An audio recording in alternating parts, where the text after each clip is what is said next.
The petrol light blinked angrily on my dashboard just as I turned off the motorway. Another perfect excuse to delay going home. I sighed and pulled into the Shell station on the corner, the one with the little garage attached. The sky was turning orange, and traffic hummed in the distance. For most people, it was just another Tuesday evening. For me, it was another quiet drive back to a partner who'd long stopped looking up when I walked through the door. I parked next to pump 3 and stepped out, stretching my back. My phone buzzed. A message from Chris. "Don't forget we need more almond milk." Not hi, not how was your day. Just the usual autopilot reminder from the man I've lived with for 4 years. I stared at the screen for a second before locking it and sliding it back into my jeans. As I unscrewed the fuel cap, I heard a metallic clang from the garage beside the station, the unmistakable sound of a dropped tool. I glanced over. A guy stood beside a dusty black Mustang, one hand gripping the hood, the other reaching for a wrench on the ground. He looked up at me just as I looked at him. Everything slowed. He was built like the kind of man you see in old repair shop posters. Broad shoulders, grease-slicked forearms, a loose tank top clinging to sweat and muscle, and a face that was too damn handsome for a place that smelled like diesel. His dark hair curled under a cap, jaw stubbled, and eyes piercing through the fading light like they had no right to look that good under fluorescent bulbs. I looked away quickly and started the pump, but I could still feel his gaze on me. The nozzle clicked, but my hand stayed wrapped around it longer than needed. "You always grip it that tight?" a low voice said from behind me. I flinched, turned. He was standing barely a meter away. Smiling. Confident, like a man who wasn't guessing when he flirted.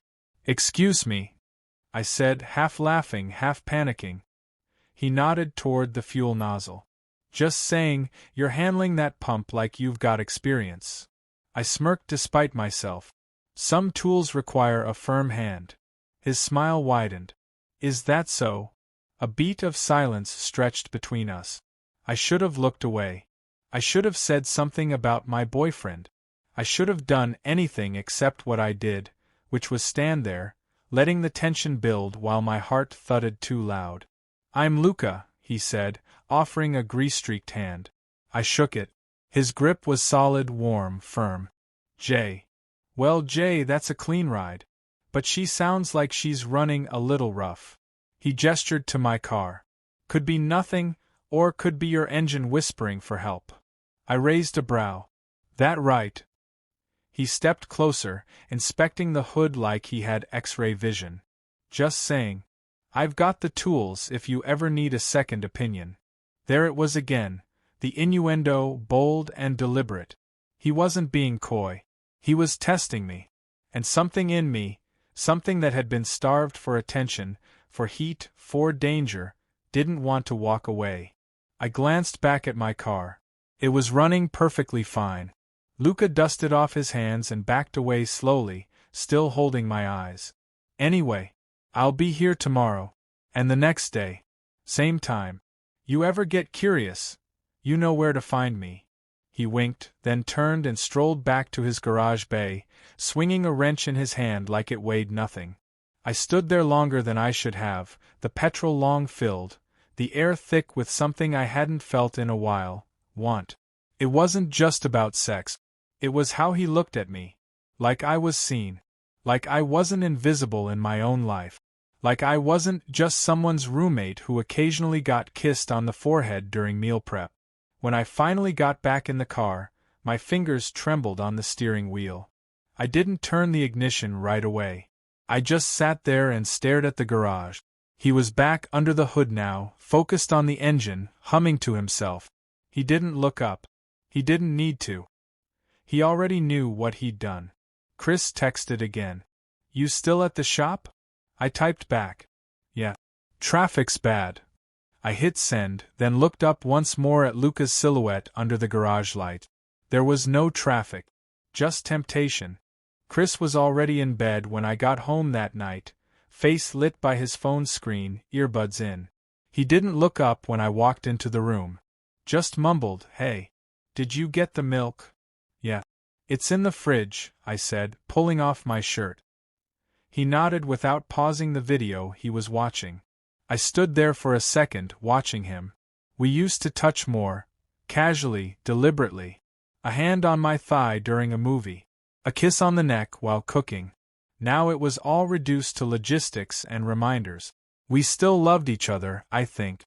But some part of it had slipped into autopilot, and neither of us seemed brave enough to reach over and grab the wheel. I climbed into bed and stared at the ceiling. All I could think about was the way Luca's eyes had pinned me in place. The way his voice dipped low when he said my name. The way he smelled like motor oil and sweat like danger. I didn't sleep well. The next afternoon, I found myself driving toward the station again, even though I didn't need fuel. I told myself it was just to see if my engine really sounded rough. But I wasn't fooling anyone, least of all myself. Luca was there. Bent over a car door with one arm inside the open panel, shirt lifted just enough to reveal a stripe of toned skin and the band of his underwear. When he looked up and saw me, his mouth curled in that same knowing smile. "Well, look who's back," he said, wiping his hands on a red rag. "Something wrong with the car?" I shrugged, trying not to grin. "Might be. Figured I'd have you check it out. You seemed pretty confident yesterday." He leaned back against the workbench. "I'm always confident when it comes to tools." He looked me over, slower this time, more deliberate. "Pop the hood." I did, and he moved in, peering at the engine like it was a piece of art. "It's not your car that's the problem," he said after a moment. "You're just looking for a reason to come back." Bold. Direct. No performance. He didn't care about pretending. I swallowed, throat dry. "And if I am?" He stepped closer, voice lowering. "Then we both know why you're really here." He was standing close enough now that I could see the grease in the creases of his fingers, smell the sharp scent of sweat and metal on his skin. His eyes didn't waver. Mine did. "I have a boyfriend," I said, almost as a reflex. Luca didn't flinch. "So do a lot of guys. Doesn't mean they're satisfied." I wanted to be offended. I wanted to defend Chris, our life, our history. But the words didn't come. Because deep down, I knew Luca wasn't wrong. He leaned over the engine again, arms brushing mine. "Want me to take a closer listen?" he asked, lips near my ear. I nodded. My pulse was hammering. Luca tapped the side of the engine. "You hear that? That little rattle?" "I don't." He cut me off. "That's hesitation. That's pressure building where it shouldn't. Ignored long enough, something breaks." He looked at me again. "Know what I mean?" I nodded, too quickly. He stepped back and grabbed a wrench. "Come inside. Garage is quieter than out here." I hesitated. "Scared?" he asked. "No." "Then let's go." The inside of the garage smelled stronger. Oil, metal, heat. A fan buzzed lazily in the corner. Tools hung neatly on the walls. A single workbench lamp cast long shadows across the space. He closed the door behind us with a soft click. I sat on the edge of a stool, pretending not to notice how close he stood. Luca tossed the wrench on the table, then turned and leaned in, hands on either side of me. "You're jumpy," he said. "But you keep coming back." "I don't know what I'm doing," I admitted, voice quieter than I meant. "Yes, you do," he said. "You're just not ready to say it out loud." His face was inches from mine. I could feel his breath, warm and steady. One of his hands moved, brushing against my thigh, slow and deliberate. He didn't move further, just let it rest there, waiting to see if I'd flinch. I didn't. Instead, I leaned forward slightly, not enough to close the gap, but enough to let him know I wouldn't stop him. He didn't kiss me. Not yet. Just smiled again, like he had all the time in the world. "You ever wonder what it would feel like to be touched by someone who sees you?" he asked. My heart nearly stopped. "Come back tomorrow," he said, pulling away. "We'll really look under the hood." I stood there a moment after he walked off, like my body had been left behind. As I stepped outside, the sunlight felt too bright, the world too normal. My phone buzzed in my pocket. "Chris, dinner tonight?" "I'll cook." I stared at the message, fingers hovering over the screen. Me, sure. I'll be home soon. But instead of driving home, I sat in the car for a while longer, watching the shadows move in the garage doorway. I wasn't sure what I'd come looking for, but I knew I'd found it. I didn't tell Chris I was leaving work early. I didn't tell him I wasn't going to the gym like I usually did on Wednesdays. I didn't tell him anything, because part of me still wanted to believe I wasn't making a choice. But I was. When I pulled up to the station, Luca was outside, wiping his hands on a rag, waiting like he knew I'd come back. That same confident smirk painted his lips. "Engine still whispering?" he asked, leaning into the window. "Something like that," I said.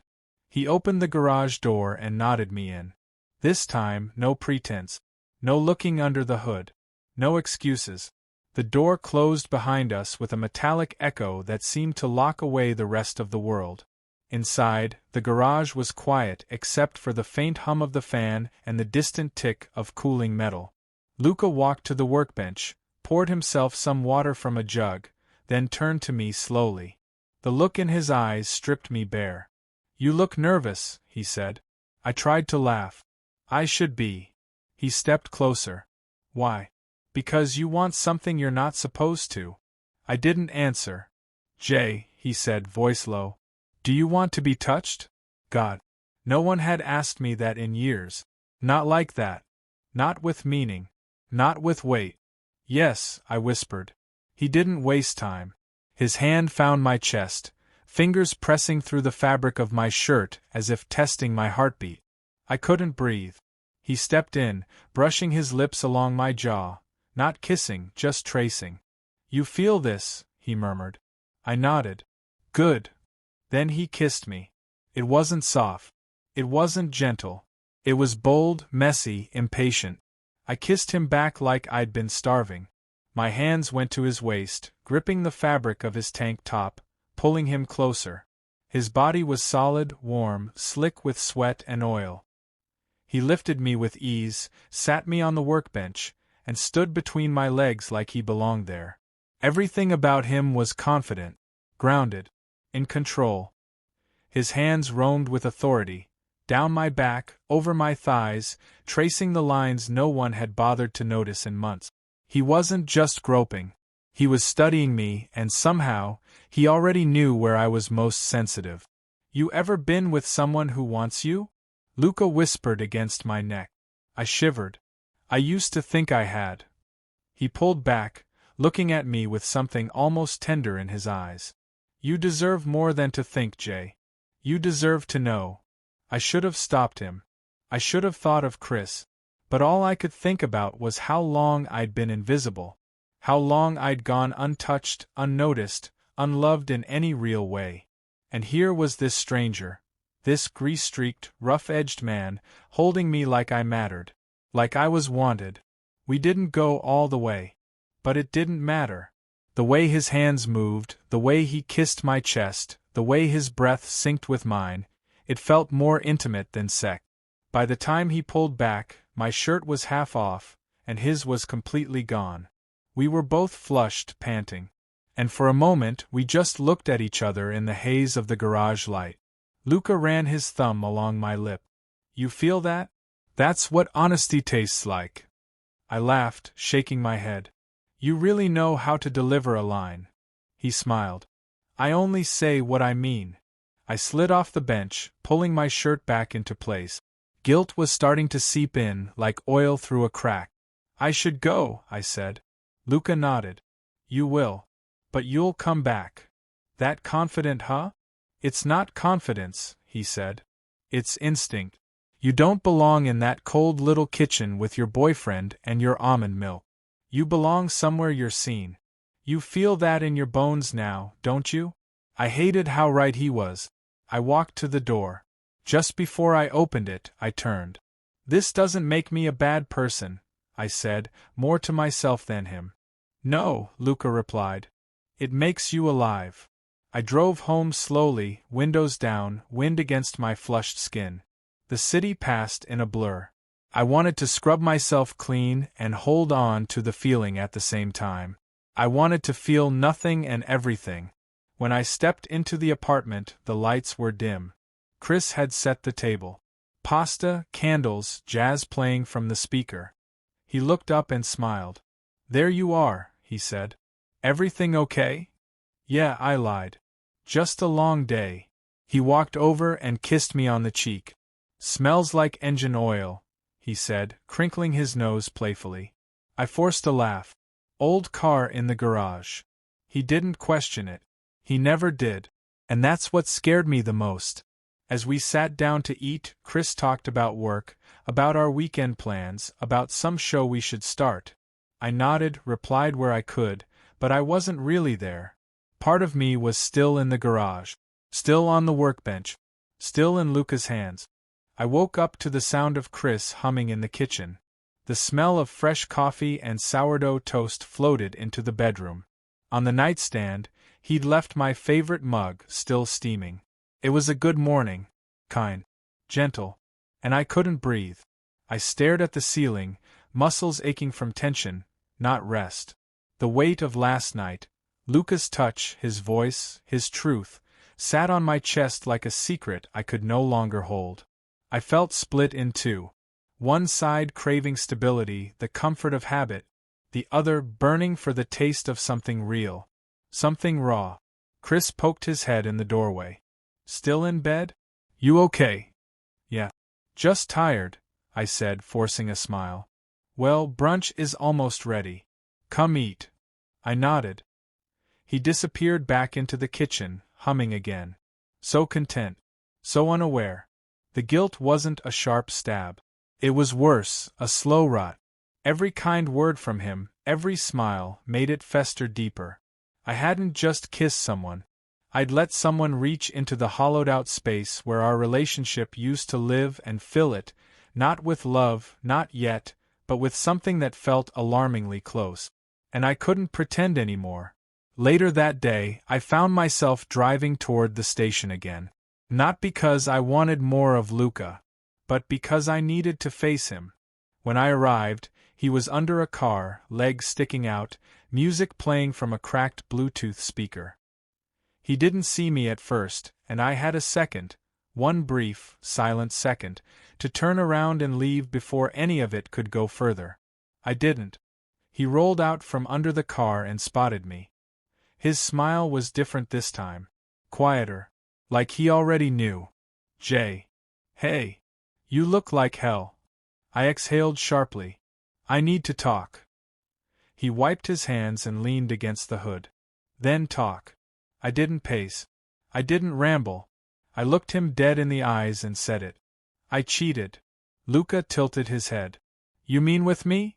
"No. I mean, on myself. On what I promised I'd protect in my life.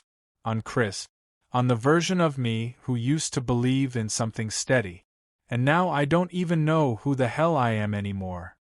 He crossed his arms. "You knew who you were when you kissed me."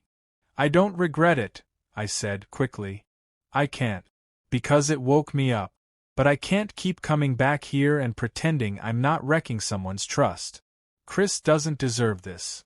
Luca studied me. "You're not the first man who's come through that door needing something he wasn't getting at home. You won't be the last." "Then why me?" I asked. "Because you didn't just want a quick fuck. You wanted meaning. And that's rare." Silence stretched.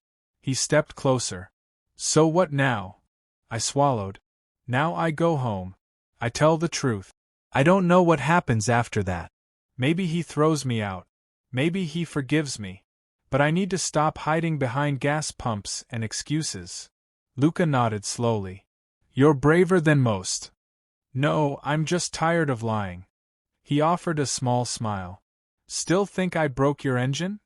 I smiled back. "No. I think you fixed something. We didn't touch.